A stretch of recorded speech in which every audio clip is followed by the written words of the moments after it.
My uncle announced at the family reunion, standing under the old oak trees where my grandmother used to serve lemonade every summer. "I'm selling your grandmother's farm. You kids don't deserve it." Everyone nodded except me. The words hit me like a punch to the gut as I watched my family murmur their agreement, acting like this sprawling 200-acre piece of our history meant nothing more than a bank transaction. I asked, feeling my heart pound in my chest. "Did you check who's listed on the current deed?" Uncle Greg laughed, the sound sharp and dismissive. "Of course, it's in my name." I handed him the county records I'd printed that morning. It wasn't. The color drained from Uncle Greg's face as he stared at the paperwork in his trembling hands. Around us, the family reunion continued with the smell of barbecue drifting from the smoking grill and children's laughter echoing across the fields. But at our picnic table, everything had gone silent. I'm Hudson Carter, 28 years old, and this farm isn't just property to me. It's every memory I have of love and belonging. When I was 8 years old, my parents died in a car accident on Highway 43 during a winter storm. Grandma Dorothy didn't hesitate. She took me in, raised me in this very farmhouse, taught me what it meant to belong somewhere. I spent every weekend and every summer learning this land. Grandma taught me to drive the tractor when I was 12, my feet barely reaching the pedals. We'd ride out to the north field at dawn, and she'd tell me stories about my grandfather, about how they'd built this place from nothing. I helped birth calves in the barn during spring, my hands shaking the first time but growing steady under her patient guidance. We fixed fences together in the blazing heat of July, and she'd pack us sandwiches with too much mustard, just the way I liked them. When Grandma Dorothy died 6 months ago, something broke inside me. The funeral was packed with people from 3 counties over. Everyone loved her. She'd helped raise half the kids in town at some point, always had her door open, always had something cooking on the stove. After the funeral, Uncle Greg stepped up immediately. He was her oldest son, always wore expensive suits despite never holding down a steady job, always talked about his business ventures that never quite panned out. He announced he was the executor of her estate and the heir to everything. The family accepted it without question, because Greg had a way of taking charge, of making himself seem important and knowledgeable. Nobody questioned him. Nobody except me. But I had an advantage nobody knew about. I work as a county land surveyor. 5 days a week, I process deeds, survey property lines, and maintain records at the county recorder's office. 3 weeks ago, I was handling routine deed transfers when something caught my eye. A property identification number looked familiar. It was Grandma's farm. Curious, I pulled the full chain of title going back 40 years. What I found made my hands shake. 5 years ago, Grandma Dorothy had quietly transferred the deed. The current legal owner, listed in black and white in the official county records, was Hudson James Carter, me, in a living trust. I made copies of everything, filed them carefully in a folder, brought them to the reunion today because I knew, somehow I just knew, that Greg was going to make his move. Now, at the picnic table, Greg snatched the papers from my hands, his face turning red. His wife Diane rushed over, her high heels sinking into the grass. "What's wrong? Greg, what is it?" Greg stammered, his usual confidence cracking. "These are fake. He forged these. Hudson works at the recorder's office. He could have made anything." I stayed calm, even though my heart was racing. "I pulled those directly from the county records this morning. You can verify them yourself. The recording date is March 15th, 5 years ago. Document number 874321. It's all public record." My cousin Brandon, Greg's son, pushed his way to the table. He was 32, worked construction, and had always looked down on me for having a desk job. "You're lying. You manipulated an old woman. That's elder abuse." Aunt Martha started crying, dabbing at her eyes with a napkin. "Hudson, how could you? After everything Dorothy did for you, you'd dishonor her memory like this." Uncle Phil, Martha's husband, shook his head in disgust. "We trusted you. We thought you were different." I tried to explain. "Grandma Dorothy came to me 5 years ago. She made me promise to keep it secret. She had her reasons, Reasons?" Greg's voice rose to a shout. The only reason is you conned her. You took advantage of her." Then Greg walked to his truck, a massive silver pickup that cost more than I made in a year. He came back holding a manila envelope. With shaking hands, he pulled out a document and slammed it on the table. "This is her will, dated 2 years ago. It leaves everything to me. Everything. This supersedes any deed transfer. I'll challenge it in probate court, and I'll tie this property up in legal battles for years if I have to. You'll spend every penny you have on lawyers, Hudson, and you'll lose." I picked up the will. It looked legitimate, properly notarized. Grandma's signature at the bottom, shaky but recognizable. My stomach dropped. Had she changed her mind? Had I misunderstood something? The family turned on me completely. Cousin Jessica called me greedy. Uncle Phil said I was no better than a common thief. Even my girlfriend Sarah, who'd come with me to the reunion, stood apart from me, her arms crossed, her expression uncertain. "You need to leave," Greg said, his voice cold and final. "This is family property, and you're not welcome here anymore." I felt the world tilting. These people, this family, they were all I had left, and they were casting me out without even listening. I walked toward my truck, my legs feeling numb. The sound of the reunion continued behind me. Someone turned the music up. Life went on, as if nothing had happened. But as I reached my truck, I heard footsteps behind me. My cousin Emma, just 16 years old, ran up to me. She looked around nervously, making sure nobody was watching. "Hudson, wait," she whispered. "I remember something. 2 years ago, Grandma Dorothy came to our house. She was really upset. Uncle Greg had been there earlier with some papers." Mom rushed me out of the room before I could hear what they were talking about. But Grandma kept saying something wasn't right. She looked scared. Emma pressed a piece of paper into my hand. "This is Mrs. Patterson's number. She's Grandma's neighbor. She might know something. I'm sorry everyone's being so awful to you." I squeezed Emma's hand, unable to speak past the lump in my throat. She ran back to the reunion before anyone noticed she'd talked to me. I sat in my truck, hands gripping the steering wheel, watching through the dusty windshield as my family celebrated without me. The farm stretched out before me, fields of corn and soybeans swaying in the summer breeze. The farmhouse where I'd grown up sat solid and white in the distance. The porch where Grandma and I used to shell peas on Sunday afternoons. My phone buzzed, a text from Sarah. "I can't be with someone who would steal from family. Everyone in town will hear about this. We're done." I stared at the message, feeling something break inside my chest. In the span of 2 hours, I'd lost my family, my girlfriend, and apparently my reputation. In a small town like ours, where everyone knew everyone, this kind of accusation spread like wildfire. I was about to lose everything. I couldn't bring myself to drive away immediately.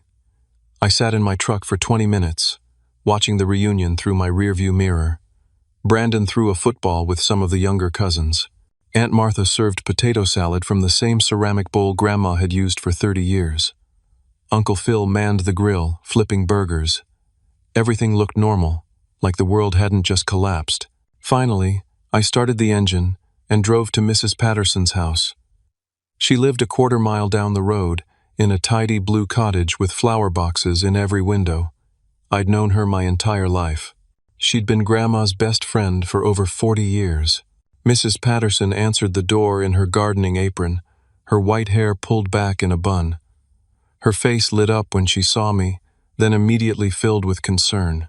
"Hudson, sweetheart, come in. You look terrible. What's happened?" Inside her kitchen, surrounded by the smell of fresh baked bread, I told her everything. She listened carefully, her weathered hands wrapped around a cup of tea. When I finished, she nodded slowly. I was wondering when this would come to light. "Hudson, I need to tell you what I saw 2 years ago." Mrs. Patterson explained that she'd been visiting the farm daily when Grandma Dorothy was recovering from pneumonia. One afternoon, Greg arrived with a man in a suit, a lawyer from the city. Mrs. Patterson was in the kitchen making soup when she heard raised voices from the living room. "Your grandmother was weak, confused from the medication. I heard Greg telling her these were just updates to beneficiary forms, nothing important. But Dorothy was so out of it, Hudson. She could barely hold the pen. I should have said something, but Greg gave me such a look, told me it was private family business. After Greg left, Dorothy became agitated. She kept saying something wasn't right, that Greg had pressured her, that the papers didn't look like simple forms. Mrs. Patterson helped her call her own attorney, a man named Harold Brennan, a week later when Dorothy was feeling stronger. Harold came out to the farm right away. He reviewed what Dorothy had signed, and her face just crumpled. She'd signed a new will, Hudson. It replaced all her previous arrangements. She was horrified, but Harold assured her that the deed transfer to you was still valid. He said the deed took precedence because it was already recorded. Why didn't she tell me? I asked, my voice breaking. Mrs. Patterson's eyes filled with tears. She was afraid of Greg.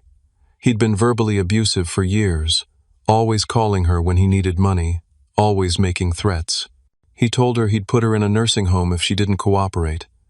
She was scared, honey. She was old and sick, and scared of her own son. Mrs. Patterson gave me Harold Brennan's phone number. I called him immediately, sitting in my truck in her driveway, but got his voicemail. I left an urgent message explaining who I was and what had happened. The sun was setting as I drove back to my apartment in town. I lived in a small second-floor walk-through above the hardware store on Main Street. It wasn't much, but it was mine, or at least, it had been. My landlord, Mr. Kowalski, was waiting by the outside stairs. He twisted his cap in his hands, looking uncomfortable. "Hudson, I need to talk to you. Your uncle called me today. He said some things, made some accusations about fraud. Now, I don't know what's true and what's not, but I can't have that kind of trouble associated with my property. I'm going to need you to move out by the end of the month." I stared at him, unable to believe what I was hearing. "Mr. Kowalski, I've paid rent on time for 3 years. I've never caused any problems." "I know, son, and I'm sorry. But this is a small town. Reputation matters. Until you get this sorted out, I just can't risk it." I climbed the stairs to my apartment, each step feeling like it took all my energy. Inside, I collapsed on the couch. My phone kept buzzing with messages. I finally looked. Texts from former friends, all variations of the same theme: disappointment, accusation, judgment. Sarah had apparently told everyone her version of events. The narrative was set. Hudson Carter had manipulated his sick grandmother and stolen the family farm. I didn't sleep that night. I lay in bed staring at the ceiling, replaying every moment with Grandma Dorothy, trying to remember the day she'd transferred the deed. I'd been 23, working my first year at the county office. She'd asked me to come to the farm, said she had something important to discuss. We'd sat on the porch with glasses of sweet tea. She'd held my hand and told me she loved me more than anything in the world. She said the farm was my inheritance, that she'd already made the arrangements, but I couldn't tell anyone. Not yet. She made me promise. I'd asked why all the secrecy. She'd just smiled sadly and said, "Some things are complicated, sweetheart. Trust that I know what I'm doing." Now, lying alone in my apartment, facing the loss of everything, I finally understood. She'd been protecting the farm from Greg. She'd known what he was, what he'd do. My phone rang at 6 in the morning. Harold Brennan, attorney at law. "Hudson, I got your message. I'm glad you called. We need to talk about your grandmother's wishes and what we're up against." Harold Brennan met me at a diner on the edge of town at 7 in the morning. He was in his 60s, with silver hair and kind eyes behind wire-rimmed glasses. He ordered coffee and got straight to business. "Your grandmother was one of the smartest, most determined women I've ever known. When she came to me 5 years ago, she knew exactly what she wanted. She'd discovered that Greg had been stealing from her." I set down my coffee cup. Stealing?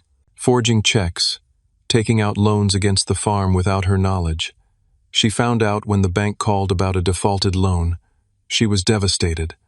This was her own son, but she was also practical.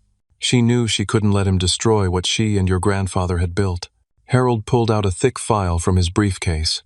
"She set up a living trust with you as the beneficiary. The deed transfer was ironclad, properly executed, and recorded with the county. That's your protection, Hudson.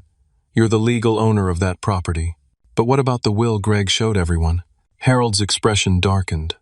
That will is technically valid. He did bring Dorothy papers to sign when she was sick. She signed them, not understanding fully what they were. But here's the thing about property law. A deed transfer that's already recorded takes precedence over a will. The will can distribute personal property, bank accounts, things like that. But the farm itself? That's already yours. He can't will away property he doesn't own. Relief flooded through me, followed immediately by anger. So he knew. He knew he couldn't legally sell the farm, but he announced it anyway to turn the family against me. Greg's gambling debts are substantial. He needs that farm money desperately. My guess is he's hoping to pressure you into signing over your rights, or at least scare you enough that you'll agree to sell and split the proceeds. Harold leaned forward. Hudson, you need to take physical possession of that property immediately. Move on to the farm. Establish that you're the owner in residence. That will make it much harder for Greg to contest anything. I drove to the farm that afternoon, my truck loaded with basic supplies. But when I arrived, I found that all the locks had been changed. I couldn't get into the house, the barn, or any of the outbuildings. I was standing on the porch trying to figure out what to do when Greg's truck pulled up the long driveway. He and Brandon got out, both of them walking toward me with aggressive strides. "Get off this property," Greg said. "You're trespassing. I'm the legal owner. You're the one trespassing. You've got forged papers. Real courts will sort this out. Until then, you need to leave." I pulled out my phone and called the sheriff's department. Deputy Collins, a man I'd gone to high school with, arrived within 20 minutes. I showed him my deed paperwork, the county records, everything Harold had given me. Deputy Collins reviewed it all carefully, then turned to Greg. "Mr. Harding, these documents show Mr. Carter is the legal property owner. You're going to need to vacate the premises within 24 hours, or I'll have to arrest you for trespassing." Greg's face turned purple with rage. "This is insane. I'm her son. He's nothing. He conned her. Can't you see that? What I see is legal documentation. If you want to contest ownership, you'll need to do that through the courts. But right now, this man has the deed. The property is his." Brandon stepped forward, his fists clenched. "This is such garbage. You're really going to throw us out?" Deputy Collins put his hand on his belt, near his radio. "I'm going to enforce the law. You have 24 hours. After they left, I asked Deputy Collins to stay while I checked the property. What I found made my heart sink. Greg had already sold the tractor, the one Grandma and I used to ride together. The hay baler was gone. Several pieces of equipment that had been in the barn had vanished. Inside the house, Grandma's personal belongings were cleared out. "Can he do this?" I asked Deputy Collins. "Just take and sell things?" If he claimed he was executor, he might have thought he had the right. But if those items were part of the property, and the property is yours, that's theft. You'll need to document everything, and potentially file charges. After Deputy Collins left, I walked through the empty house. The furniture was mostly still there, but personal items were gone. Photos, dishes, Grandma's sewing box, everything that made the house feel like home. In Grandma's bedroom, I found her dresser drawers hanging open. Someone had gone through everything hastily. The frame around the mirror was cracked. I started to close the drawers when I noticed something. The bottom drawer didn't sit quite right. I pulled it all the way out and looked underneath. Taped to the bottom was a manila envelope. My hands shook as I opened it. Inside was a handwritten letter in Grandma's careful cursive, addressed to me and dated 1 month before she died. "My dearest Hudson," it began, "if you're reading this, then you've learned the truth about the farm, and probably about Greg too. I'm so sorry to burden you with this, sweetheart. You deserve better than family drama and legal battles. But I knew you'd fight for what's right, because that's who you are. That's who I raised you to be." The letter went on to explain everything. How Greg had been stealing from her for years. How she'd discovered loans in her name she never authorized. How he'd forged her signature on checks. How terrified she'd been when she confronted him, and he'd threatened to have her declared incompetent and institutionalized. "I couldn't bring myself to press charges against my own son," she wrote. "Maybe that makes me weak. Maybe that makes me a bad mother to you, because I should have protected you from this mess. but I couldn't send him to prison. So instead, I did the only thing I could think of. I put the farm in your name, where I knew it would be safe. The letter included details about a safe deposit box at First National Bank, box number 317. The key was in the envelope. Inside the box, you'll find evidence of everything Greg did. Bank statements, forged documents, loan papers. I documented it all with my attorney, Mr. Brennan. Use it if you must. But Hudson, please, if there's any way to resolve this without destroying Greg completely, try. He's still my son, broken as he is. And you're my grandson, the best thing that ever came from our family. Don't let his poison turn you bitter. I was still reading when I heard footsteps behind me. I turned to find Brandon standing in the doorway, holding a baseball bat. "You're not taking what belongs to my father," he said, his voice low and threatening. I held up my phone, keeping my voice steady despite my racing heart. Deputy Collins is still outside. His patrol car is right in the driveway. "You really want to do this?" Brandon's grip on the bat tightened, then loosened. His face twisted with conflict. He was angry, but he wasn't stupid. Finally, he lowered the bat and let it drop to the floor with a hollow thud. "This isn't over," he said. "My dad's been taking care of this place for years while you were off living your life in town. You don't deserve this farm. Your dad's been stealing from Grandma Dorothy for years," I said quietly. "And I can prove it." "You're lying." "I wish I was." Brandon stared at me for a long moment, then turned and walked out. I heard his truck start up and drive away, spitting gravel. I sat on Grandma's bed and finished reading her letter. The last paragraph made me cry. "You were the light of my life, Hudson. When your parents died and you came to live with me, I thought my heart would break from seeing your pain. But watching you grow up here, watching you learn to love this land and this life, that healed something in me. You gave me purpose when I thought I had none left. The farm is yours, because you're the only one who understands what it really means. It's not about money or property. It's about legacy, about roots, about knowing where you belong. Take care of it, sweetheart, and take care of yourself. All my love, always. Grandma Dorothy." I folded the letter carefully and put it back in the envelope. Then I grabbed my sleeping bag from the truck and set up camp in the living room. If I was going to claim this property, I needed to live here. Deputy Collins had been right about that. The next morning, I went to First National Bank as soon as it opened. The bank manager, a woman named Patricia Reynolds, who'd known Grandma for decades, led me to the safe deposit room. I showed her the key and my identification. "Dorothy told me you might come someday," Patricia said softly. "She was such a wonderful woman. I'm so sorry for your loss." Inside box 317, I found exactly what Grandma had described. Bank statements going back 8 years, showing irregular withdrawals, always for odd amounts. $900 here, $1,300 there, never quite big enough to trigger fraud alerts, but adding up to enormous sums over time. There were copies of checks with Grandma's signature that looked wrong. I'd seen her handwriting my entire life. These signatures were similar but not quite right. Someone had traced or forged them. Loan documents from 3 different banks. Loans against the farm's equity, totaling nearly $80,000, all with forged applications and signatures. The loans had defaulted, been sent to collections, then mysteriously paid off. And there was a USB drive. I asked Patricia if I could use a computer. In a private office, I plugged in the drive. A video file opened. The date stamp showed it was recorded 4 years ago. Grandma Dorothy sat in Harold Brennan's office, the attorney visible beside her. She looked directly at the camera and spoke clearly. "My name is Dorothy Marie Harding. I am 79 years old. I am of sound mind and body. I am making this statement of my own free will, with my attorney Harold Brennan present as witness.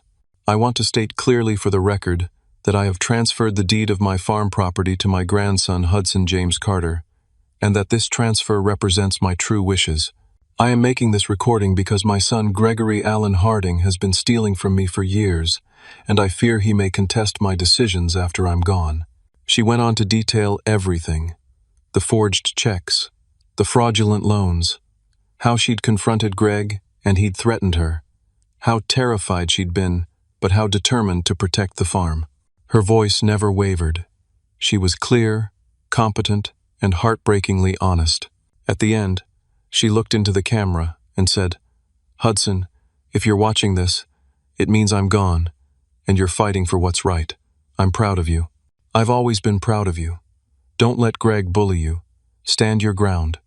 This farm is yours because you're the only one who'll love it the way it deserves to be loved." I sat in that office and cried like I hadn't cried since her funeral. Patricia brought me tissues and a bottle of water and didn't say a word, just squeezed my shoulder and left me alone. I called Harold Brennan from the bank. I found the safe deposit box. I have everything. Good. That's very good. Hudson, you need to understand what this means. With this evidence, you could press criminal charges against Greg. The forged checks alone would be felony fraud. The loan documents could add up to decades in prison. I don't want to send him to prison. Grandma asked me not to destroy him completely. Then you have leverage. You can use this evidence to force him to back off, to withdraw all claims, to leave you and the farm alone. He won't have a choice. That afternoon I called a family meeting. I texted everyone, including Greg. Mandatory family meeting at the farm tonight at 6. Everyone needs to be there. This ends tonight.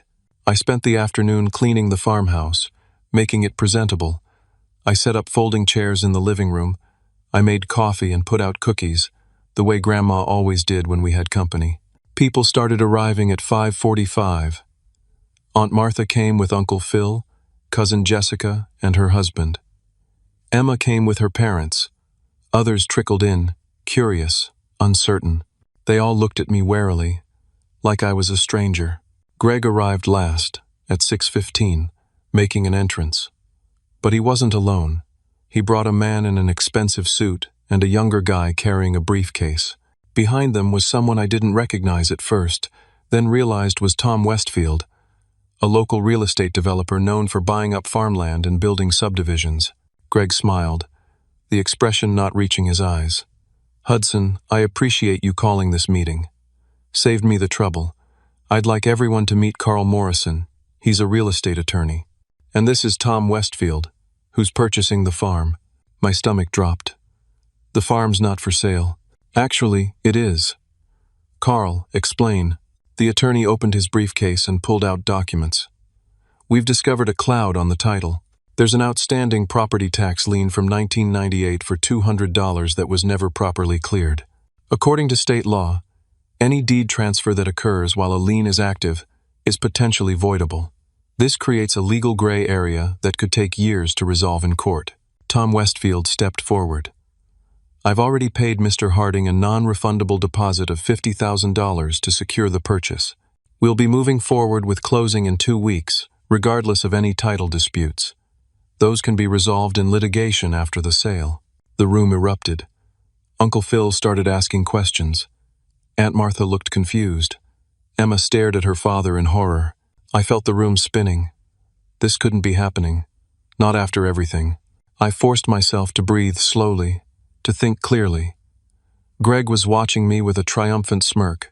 He thought he'd won. He thought he'd found the perfect loophole to invalidate everything. "Can I see the tax lien documentation?" I asked calmly. Carl Morrison looked surprised by my composure but handed over the papers. I studied them carefully. Property identification number, legal description, tax year 1998. Amount owed, $200 plus interest. Then I noticed something. The parcel number was wrong. It was off by 1 digit in the sequence. I pulled out my phone and opened the county GIS mapping system, something I used every day at work. I typed in the parcel number from the tax lien and pulled up the property map. "This lien doesn't apply to Grandma's farm," I said, turning my phone so everyone could see. "This is for the property next door, the old Miller place. See? The parcel number is 347982. Grandma's farm is 347983. Someone made an error in the records, but it's clearly not this property." Carl Morrison's face went pale. He grabbed the papers back and checked them himself, then pulled out his own laptop. After a few minutes of frantic typing, he looked at Tom Westfield and shook his head. "He's right. The lien applies to the adjacent property. There's no cloud on this title. Tom Westfield's expression turned cold. He faced Greg. You told me there was a legitimate title defect. You assured me this sale would go through. I gave you $50,000. It's a simple mistake, Greg stammered. We can find another issue, we can. I want my money back. Now. I don't have it. What do you mean you don't have it? Greg's face was sweating. I had expenses, debts to pay. It's temporarily tied up, but I can get it back to you within. You spent my deposit? Tom's voice rose. That's fraud. That's criminal fraud. The developer turned to his attorney. Carl, I want to file charges immediately, and I want a lien placed on any property this man owns. He doesn't own this property, I said quietly. I do, and I'm not selling. The room fell silent. Everyone stared at me. I pulled out the USB drive. I need everyone to see something. I set up my laptop and connected it to the television Grandma used to watch her morning news shows. The video of Dorothy began to play. Everyone watched in stunned silence as Grandma explained everything. The theft, the forgery, the threats, her decision to protect the farm by transferring it to me. When the video ended, Aunt Martha was crying. Uncle Phil had his head in his hands. Emma looked at her father with tears streaming down her face. Lies, Greg said desperately. She was old, confused. He probably coached her to say those things. I pulled out the bank statements, the forged checks, the loan documents. I spread them across the coffee table. This is evidence of felony fraud. Multiple counts. The total amount stolen is over $80,000. With the forged loan documents, we're probably looking at 20 years in prison. Brandon stood up. Dad, is this true? Greg couldn't meet his son's eyes. Is it true? Brandon shouted. I borrowed some money, Greg said weakly. I always meant to pay it back. The gambling, it was going to turn around. I just needed. You stole from Grandma? Brandon's voice broke. While she was sick? While she was dying? Aunt Martha stood up, her voice shaking with rage. Gregory, how could you? Mother trusted you. We all trusted you. Uncle Phil pointed at the door. Get out. You're no nephew of mine. You're no family of mine. Greg looked around the room at the faces of his family, all of them filled with disgust and betrayal. Then he looked at me. What do you want? He asked, his voice hollow. Sit down, I said. All of you. We're going to settle this right now. Everyone Saturday. The room was quiet except for Martha's quiet crying. I took a deep breath. Grandma Dorothy asked me, in her letter, to try not to destroy you completely, Greg. She said you were still her son, broken as you are. I don't understand that kind of love, honestly. If I were her, I'd have pressed charges years ago. But she loved you despite everything, and she asked me to show mercy if I could. I looked around the room. So here's what's going to happen. Greg, you're going to do 3 things. First, you're going to apologize to this family and withdraw all legal challenges to my ownership of the farm. You're going to sign whatever documents Harold Brennan draws up, making it absolutely clear that you have no claim to this property. Greg nodded slowly, defeated. Second, you're going to set up a repayment plan for the $80,000 you stole. Not to me, to charity. You'll make monthly payments to the local food bank in Grandma Dorothy's name. Harold will oversee it to make sure you follow through. I don't have that kind of money, Greg protested. Then you'll get a job and work for it. You'll sell your truck. You'll downsize your life. You'll do whatever it takes. Because the alternative is I go to the police with all this evidence and you go to prison. Greg's hands were shaking. What's the third thing? You're going to get help for your gambling addiction. Real help. Counseling, support groups, whatever it takes. Because this ends now. You're not going to do this to another person, another family member, ever again. I looked at Brandon. Your dad's going to need support. Real support. Not enabling, but actual help getting better. Can you do that? Brandon looked at his father with a complicated expression of anger and heartbreak, and something that might have been love buried deep underneath. I don't know, but I'll try. I turned to the rest of the family. The farm is staying in our family. It's not going to be sold or developed. I'm going to live here and convert it into a community farm. Local families can come learn about sustainable agriculture, about where their food comes from. Kids can have the same experience I had growing up here. We'll run educational programs on weekends. It'll be called Dorothy's Legacy. Emma spoke up, her voice small. Can I help? I'm good with kids. I could run the youth programs. I'd love that, I said, feeling something warm spread through my chest. Aunt Martha stood up and crossed the room. She wrapped her arms around me. I'm so sorry, Hudson. I'm so sorry we didn't believe you. Dorothy raised you right. You're more family than any of us deserve. One by one, other family members came to apologize, to hug me, to promise to help with the community farm project. Uncle Phil shook my hand and said he'd donate supplies. Jessica's husband, who owned a construction company, offered to help repair the barn. Greg sat alone in the corner, diminished, broken. Brandon sat beside him eventually, not speaking, just sitting there. Tom Westfield and his attorney left, disgusted. As Tom walked out, he turned back. For what it's worth, your grandmother would be proud of you. What you're doing with this place, that's what land should be used for, not subdivisions. Keep fighting the good fight. As the family meeting broke up and people began to leave, Sarah appeared in the doorway. I hadn't even known she'd come. She approached me hesitantly. Hudson, I heard about the video. I heard what really happened. I'm so sorry. I should have believed you. Can we talk? Can we try again? I looked at her, this woman I'd thought I loved. I remembered how quickly she'd abandoned me, how easily she'd believed the worst. I thought about who I wanted beside me in the hard times, not just the easy ones. Sarah, I appreciate you coming, but I think we both know it wouldn't work. I need someone who believes in me, even when things look bad. I need someone who stands with me, not runs away. I'm grateful you left when you did, actually. It showed me what I really need in my life. Her face fell. She nodded and left without another word. Emma appeared at my side and high-fived me. That was amazing. Did you see her face? I laughed, genuinely laughed, for the first time in days. I saw it. You're going to be okay, Hudson. Better than okay. I looked around the farmhouse, at the family that remained, at the possibilities ahead. Yeah, I said. I think I am. The next few days passed in a blur of paperwork and planning. Harold Brennan drew up documents for Greg to sign, officially renouncing any claim to the farm and establishing the repayment plan. Greg signed everything without protest, his signature shaky, nothing like the confident man who'd stood at the family reunion and announced he was selling the farm. Brandon came by the farm 3 days later. He stood on the porch looking uncomfortable, his hands shoved in his jacket pockets. Can we talk? He asked. We sat on the porch steps, the same spot where Grandma and I had shelled peas and talked about life. The fall air was crisp, leaves turning gold and red across the property. I'm sorry, Brandon said. I was terrible to you. I believed my dad without question. I should have known better.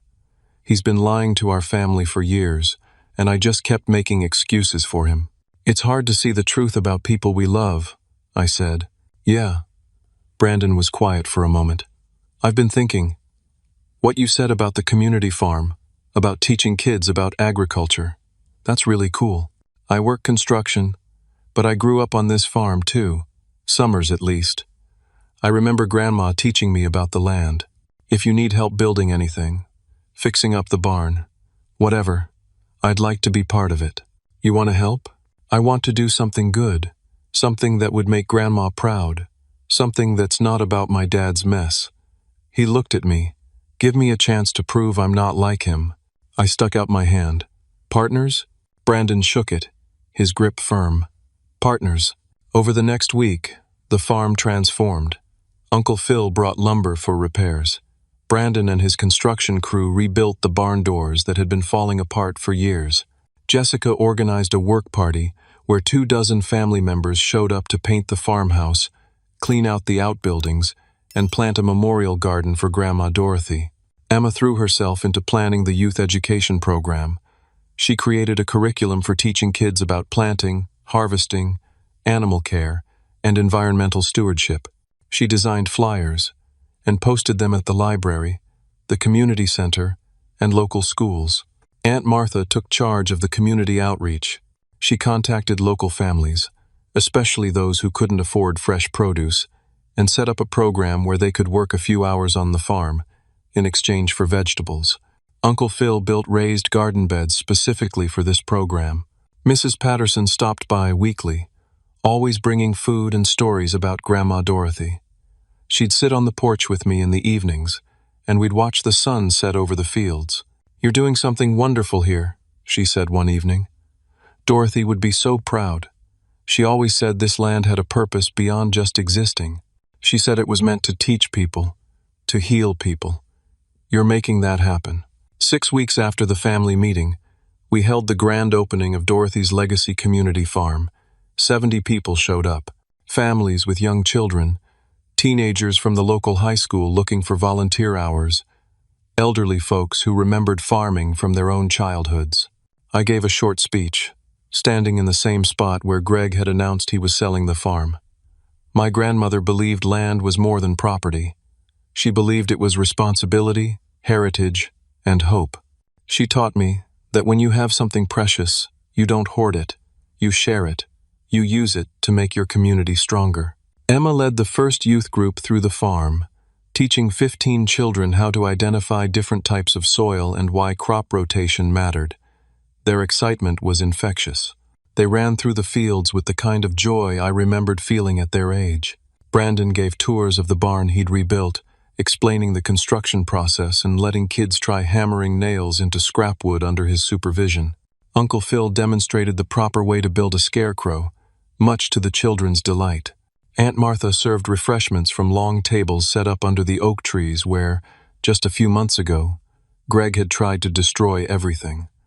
Now those same trees shaded a celebration of community and renewal. Greg wasn't there. He'd moved into a small apartment in town, started attending Gamblers Anonymous meetings 3 times a week, and taken a job at the hardware store. Mr. Kowalski, my former landlord, had hired him despite everything, saying everyone deserved a second chance. Greg made his first charity payment to the food bank the week before, with Harold Brennan overseeing the transaction. Brandon told me his dad was struggling but trying. He asks about the farm sometimes. I tell him what we're doing here. I think it hurts him, knowing what he almost destroyed. But maybe that's good. Maybe he needs to hurt for a while. "Tell him he can visit sometime," I said. "Not yet, but eventually, if he keeps getting better." Brandon looked surprised. "Really? After everything?" "Grandma asked me to show mercy if I could. I'm trying to honor that. Doesn't mean I trust him, doesn't mean I forget, but maybe someday we can rebuild something." As the sun set on the grand opening, I found myself standing alone by Grandma's memorial garden. Emma and the youth group had planted sunflowers there, Grandma's favorite. In the center was a simple stone marker, Dorothy Marie Harding, teacher, gardener, grandmother. She showed us how to grow. I felt a presence beside me and turned to find Deputy Collins, still in uniform. "Wanted to stop by and see what you've done with the place," he said. "Heard you turned it into something special." "Trying to. We'll see if it lasts." "It'll last. You know why?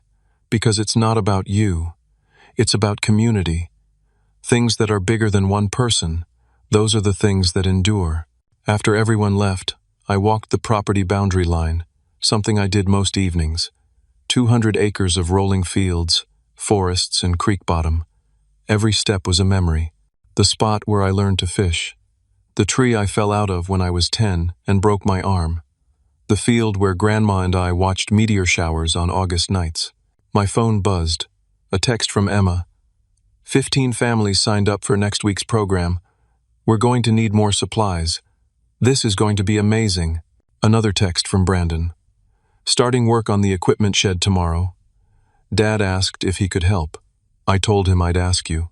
I thought about it for a long moment, then replied, "Tell him yes, but he works under your supervision, and he doesn't handle money or paperwork." Brandon's response was immediate. "Thanks, Hudson. You're a better man than I would be." I sat on the porch as night fell completely, the farm settling into its evening sounds. Crickets chirping, the distant call of an owl, wind rustling through corn stalks. These were the sounds of home. I thought about Grandma Dorothy, about her impossible choice between protecting what she loved and protecting her son, about how she'd found a way to do both, in her own way. She'd saved the farm by giving it to me, but she'd also saved Greg from the worst of his consequences by making me promise to show mercy. It was a burden I hadn't asked for, but sitting there on that porch, watching fireflies dance over the fields, I realized it was also a gift. She'd trusted me with more than property. She'd trusted me with the family's future, with the possibility of healing and redemption. I pulled out my phone and opened my photos, finding one from 5 years ago. Grandma and I standing in front of the farmhouse, her arm around my shoulders, both of us smiling. She'd insisted on taking it the day she transferred the deed, though I hadn't understood why at the time. Now I did.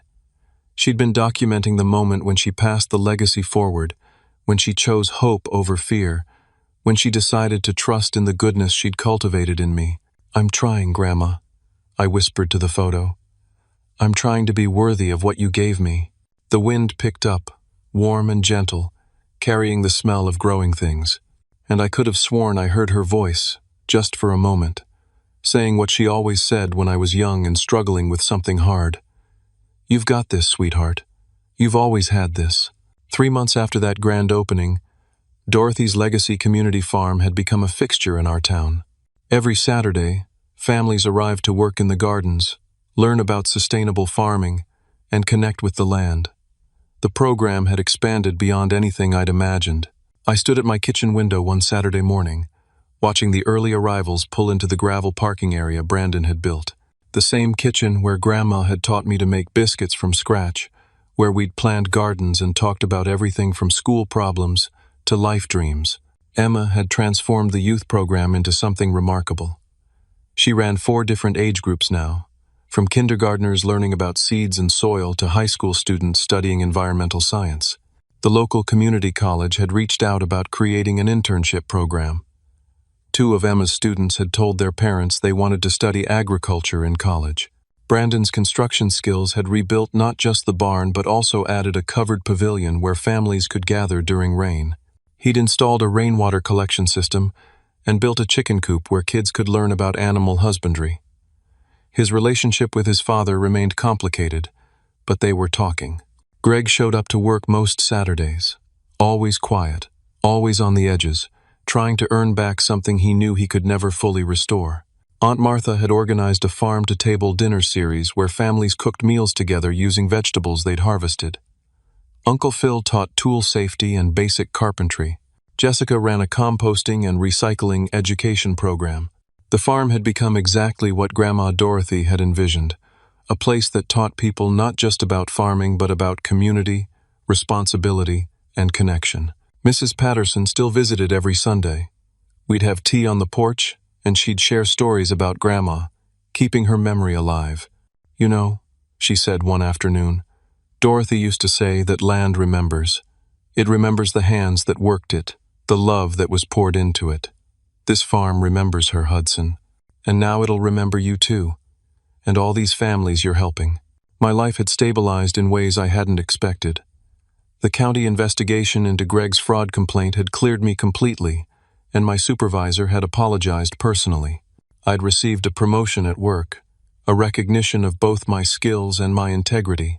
I'd moved into the farmhouse permanently, filling it with a mixture of Grandma's furniture and my own things, making it both a tribute to the past and a home for my future. I'd started dating someone new, a teacher named Claire, who volunteered at the farm on weekends. She'd shown up 6 weeks ago wanting to bring her class for a field trip, and we'd talked for 2 hours about education and agriculture and the importance of connecting kids with where their food came from. She was patient, kind, and believed in the mission of the farm. When things got hard, which they inevitably did, she stayed. She worked beside me. She didn't run. Greg made his charity payments every month without fail. The food bank had received over $6,000 so far in Dorothy's name. He'd been sober from gambling for 90 days, marked by a small ceremony at his support group that Brandon attended. The road to redemption was long and uncertain, but he was walking it. On the anniversary of Grandma Dorothy's passing, I organized a memorial celebration. Over 100 people came. We planted an orchard in her honor, 20 fruit trees that would feed the community for decades. Each family that had participated in the farm program planted a tree, and we attached small plaques with their names. Emma gave a speech about what the farm had taught her, how it had shown her that young people could make a difference, that age didn't matter when you had passion and purpose. She cried a little, which made me cry, which made half the audience cry. Brandon spoke about his grandmother's forgiveness, about second chances, about how the farm was helping him understand what it meant to be part of something bigger than yourself. He looked at Greg while he spoke, and I saw his father wipe away tears. Aunt Martha read a poem Dorothy had written years ago, something she'd found in an old journal. It was about the seasons of life, about planting and harvesting, about how nothing was ever truly lost if it was given to the earth and to the next generation. As the sun set on that anniversary, I stood in the orchard we'd just planted and thought about inheritance. The word had meant something different to me a year ago. It had meant property, legal documents, ownership. Now I understood it meant something deeper. Grandma Dorothy's real inheritance wasn't the 200 acres or the farmhouse or even the equipment and livestock. Her inheritance was the lesson that land carries responsibility, that family means choosing to see the best in people even when they disappoint you, and that the greatest gift you can give is not something you own but something you share. She'd inherited this farm from her parents, who'd worked it through the Depression and 2 world wars. She'd tended it through her own struggles, through raising children and losing a husband and facing her own mortality. And she'd passed it to me not because I was entitled to it, but because she trusted I would understand what it was really for. It wasn't for profit or prestige, it was for teaching, for healing, for connecting people to something real and permanent in a world that felt increasingly temporary and disconnected. I thought about the day Greg had stood under these same trees and announced he was selling the farm because we didn't deserve it. In a way, he'd been right. Nobody deserves something like this. Legacy isn't about deserving. It's about accepting the responsibility that comes with the gift. Standing in that orchard, surrounded by the community we'd built, I finally understood what Grandma had been trying to teach me my whole life. The greatest inheritances aren't the things we receive, but the things we choose to do with them. Some people inherit wealth and hoard it. Some inherit land and exploit it. Some inherit knowledge and keep it to themselves. But the people who truly honor their inheritances are the ones who transform them into something bigger, who use what they've been given to lift up others. I'd inherited a farm. But what I'd really inherited was a choice. To be bitter about the battle I'd had to fight, or to be grateful for what the battle had taught me. To punish Greg forever, or to show the kind of mercy Grandma had asked for. To keep the farm as my private sanctuary, or to open it as a community resource. Claire found me in the orchard as darkness fell. She took my hand and we walked back toward the farmhouse together, its windows glowing warm in the twilight. Through those windows I could see Emma and Brandon cleaning up from the celebration, Aunt Martha and Uncle Phil washing dishes, families gathering their children and their vegetables and their memories of a good day. "You okay?" Claire asked. "More than okay," I said. "I'm home." And I was. Not just physically, though the farmhouse was certainly my home, but I was home in a deeper sense. I'd found my place, my purpose, my understanding of who I was and what I was meant to do. Grandma Dorothy had given me more than land. She'd given me the blueprint for a meaningful life. Work hard, love deeply, fight for what's right, show mercy when you can. Plant things that will grow long after you're gone. Leave the world better than you found it. As I locked up the barn that night and took one last walk around the property, I stopped by her memorial garden. The sunflowers had gone to seed, their heavy heads bowed, ready to plant again next spring. The cycle continuing, the way it always had, the way it always would. "Thank you," I said to the memory of the woman who'd shaped me. "Thank you for trusting me with this. Thank you for teaching me what really matters. Thank you for showing me that the best way to honor the past is to invest in the future." The wind rustled through the dried sunflower stalks, and I smiled. She'd always have the last word, even now. I walked back to the farmhouse where Claire waited on the porch, where the lights glowed warm, where my life was becoming something beautiful and purposeful. I thought about the families who'd come through the farm, The kids who'd learned to plant their first seeds, the teenagers who'd discovered a passion for environmental science, the adults who'd reconnected with the land their grandparents had farmed. This was Dorothy's legacy. Not property or wealth, but knowledge passed forward, community built strong, and love multiplied through service. And as I climbed the porch steps to start another evening in the home where I'd learned everything that mattered, I realized something profound. I'd spent months fighting to keep this farm because I thought I was protecting what Grandma had given me. But I'd been wrong. I wasn't protecting what she'd given me. I was becoming what she'd made me, and that was the greatest inheritance of all. The lesson was clear now, crystallized through struggle and victory. True legacy isn't about ownership or entitlement. It's about stewardship, protecting what matters for future generations, standing firm in your principles even when everyone doubts you, and understanding that the greatest victories come not from defeating others, but from staying true to what you know is right. Justice and peace come from fighting back with truth, not vengeance. Some inheritances are measured in acres and dollars, but the greatest inheritance is understanding what's worth fighting for and having the courage to protect it, not just for yourself, but for everyone who comes after. That's what Grandma Dorothy had given me. That's what I would pass forward, and that made every moment of the struggle worthwhile. Now I have a question for you.